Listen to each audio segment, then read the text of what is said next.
સુરતમાં ફૂડ પોઈઝનિંગની ગંભીર ઘટના સામે આવી છે. શનિવારે રાત્રે પરિવાર દ્વારા શીતળ રેસ્ટોરન્ટમાંથી જમવાનું મંગાવવામાં આવ્યું હતું. જમવાનું ખાધા બાદ પરિવારના 5 સભ્યોની તબિયત લથડવા લાગી હતી. પરિવારના તમામ સભ્યોને તાત્કાલિક ખાનગી હોસ્પિટલમાં ખસેડવામાં આવ્યા હતા, જેમાં માતા પિતા સહિત 2 બાળકીઓની સારવાર ચાલી રહી હતી. પરિવારના સભ્યોની હાલત ગંભીર હોવાનું સામે આવ્યું છે. જોકે સારવાર દરમિયાન 5 વર્ષની બાળકી આર્યાનું મોત નીપજ્યું છે. આ ઘટનાને પગલે પરિવારોમાં શોકનો માહોલ છવાયો છે અને શીતળ રેસ્ટોરન્ટમાંથી મંગાવવામાં આવેલા ભોજન બાદ ફૂડ પોઈઝનિંગ થયું હોવાના આક્ષેપો વચ્ચે સમગ્ર મામલે તંત્ર દ્વારા તપાસ કરવામાં આવે તેવી માંગ પણ ઉઠી છે. આરોગ્ય વિભાગ દ્વારા ભોજનના નમૂના લઈ તપાસ કરવામાં આવે અને જવાબદારો સામે કાર્યવાહી કરવામાં આવે તેવી પરિવારજનોની માંગ છે. પીડિતના મોટાભાઈ ભૂપતભાઈ કળસરિયાએ જણાવ્યું છે કે 15મી ઓગસ્ટની રાત્રે મારા નાના ભાઈ અશોકભાઈ ચકુરભાઈ કળસરિયા રાત્રે આશરે 7:30 થી 8 વાગ્યાના સમયગાળામાં શીતળ રેસ્ટોરન્ટમાંથી કાજુ અને પનીરનું શાક પાર્સલ કરાવીને ઘરે લાવ્યા હતા, જેનું ચૂકવણું ગૂગલ પે દ્વારા પણ કરવામાં આવ્યું હતું. રાત્રે ભોજન લીધા બાદ પરોઢીએ 4 વાગ્યાના અરસામાં અશોકભાઈ અને દીકરીને અચાનક જ ઉલટી અને પેટમાં દુખાવા જેવી શારીરિક સમસ્યાઓ શરૂ થઈ હતી.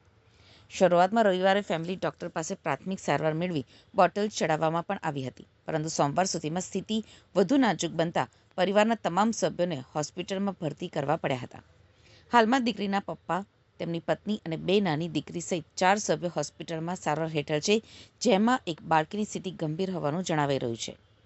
ભૂપતભાઈએ સમગ્ર મામલે સત્ય સામે લાવવા દુકાનના સીસીટીવી ફૂટેજ તપાસવાની કડક માંગ કરી છે અને પોતાની પાસે ડિજિટલ પેમેન્ટ તેમજ ખરીદીના તમામ પુરાવા હોવાનો દાવો પણ કર્યો છે. મારું નામ ભાવેશભાઈ બાલાભાઈ કલસરિયા, ગામ બાબરિયાધાર. હું રહું છું કામરેજ, સુરતની અંદર. અને આ જે ઘટના બની છે તે મારા કાકાના દીકરા અશોકભાઈ ચકુરભાઈ કલસરિયા, એના આખા પરિવારને આ ફૂડ પોઈઝન થયું છે.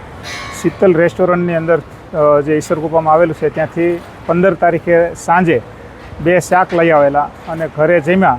પછી એ જ રાત્રિએ એટલે વહેલી સવારે 16 તારીખે વહેલી સવારે એ અશોકભાઈને અને એની સૌથી નાની 5 વર્ષની દીકરી એને પેટમાં દુખાવો થયો અને ત્યાર પછી સવારે 9 વાગે એને નજીકના ક્લિનિક ઉપર સારવાર લેવા માટે ગયા. તો ત્યાં એણે બોટલો ચડાવ્યા અને દવા આપી. સાંજ સુધી રાહ જોઈ, કોઈ રાહત થઈ નહીં. પછી બીજા દિવસે પણ સવારે તકલીફ વધી ને બાકીની 2 દીકરીઓ અને અશોકભાઈના વાઈફ એને પણ આ તકલીફ પેટમાં દુખાવો અને ઝાડા ઉલટીની થઈ. એટલે તાત્કાલિક રિપોર્ટ કરાવ્યા. હવે રિપોર્ટ આવે એ પહેલાં જ આ આર્યા નામની જે 5 વર્ષની દીકરી છે એને ખૂબ જ આંચકી જેવું લાગ્યું અને આંખું તરવા લાગી. એટલે તાત્કાલિક સદવિચારમાં અમે દાખલ કરી. દાખલ કરતાં જ 15 થી 20 મિનિટની સારવાર દરમિયાન જ અમે હાજર હતા અને એને ફૂડ પોઈઝનના હિસાબે એનું ડેથ થયું. અને પછીના પેશન્ટ જે છે 4, અશોકભાઈની 2 દીકરી અશોકભાઈ અને અશોકભાઈના વાઈફ જ્યોત્સનાબેન, એને પણ ત્યાં સદવિચારમાં દાખલ કર્યા અને એને પણ ફૂડ પોઈઝનના રિપોર્ટ આવ્યા છે. હવે જે બનવાકાળ બન્યું છે, આ આર્યા નામની 5 વર્ષની દીકરી એના કારણે જ ડેથ થયું છે. તો અમારી આખા પરિવારને, અશોકભાઈને ન્યાય મળે, અમારા પરિવારને ન્યાય મળે કે આવું શેના કારણે થયું. અને અશોકભાઈની દીકરી આર્યા 5 વર્ષની જે ઓફ થઈ ગઈ છે એને આ રિપોર્ટ અત્યારે પોસ્ટમોર્ટમ વિભાગમાં આપેલી છે સાંજે અને અત્યારે રિપોર્ટનું કામ ચાલુ છે. એ રિપોર્ટના આધારે અમે તંત્ર પાસે, બધા જ મહાનુભાવો પાસે અને સમાજ પાસે એવી માંગણી કરીએ છીએ કે અમારી અશોકભાઈની દીકરી જે સાથે અન્યાય થયો, અશોકભાઈને પરિવાર સાથે અન્યાય થયો, તેને ખૂબ ન્યાય મળવો જોઈએ.